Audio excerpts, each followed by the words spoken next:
പിന്നല്ലാതെ ഇത്ര നേരം റോഡിൽ കണ്ട പെണ്ണുങ്ങളെല്ലാം പറഞ്ഞു വിടാൻ വേണ്ടി നിന്നല്ലേ നിങ്ങള്? പിന്നെ എനിക്കതല്ലേ പണി. നീ ആരെങ്കിലും നിപ്പോണ്ട് വഴി അറിയാതെ വഴിയിലെങ്ങനെ സുമി മുമ്പില്ലാത്ത ഒരുപാട് കുഴപ്പങ്ങൾ ഇപ്പൊ ഉണ്ട് കേട്ടോ. എന്തോന്ന്? കല്യാണം കഴിഞ്ഞ സമയത്തൊക്കെ ആണെങ്കിൽ ഇയാൾക്ക് നല്ല വിശ്വാസമായിരുന്നു, സ്നേഹമായിരുന്നു. എന്ത് പറഞ്ഞാലും ഇയാള് വിശ്വസിക്കും, സ്നേഹിക്കും. ഇപ്പോഴും പുറത്തോട്ടാക്കാൻ പറ്റത്തില്ല, അങ്ങോട്ട് നോക്കാൻ പറ്റത്തില്ല, ഇങ്ങോട്ട് നോക്കാൻ പറ്റത്തില്ല.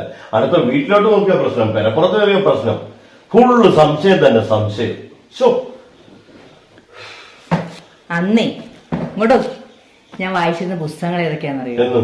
പണ്ട് സുധാകർ സാറിന്റെ പെമ്പർ നോത്തി, കട്ടൻ ചായ, നാമം ചൊല്ലുന്ന വീട്, കുങ്കുമച്ചെപ്പ്, പുഴയരികിലെ പെൺകുട്ടി, ഇതൊക്കെയായിരുന്നു. ഇപ്പൊ ഞാൻ വായിക്കുന്നത് എന്തുവാന്നറിയോ? നോക്കാം, ഇതാ.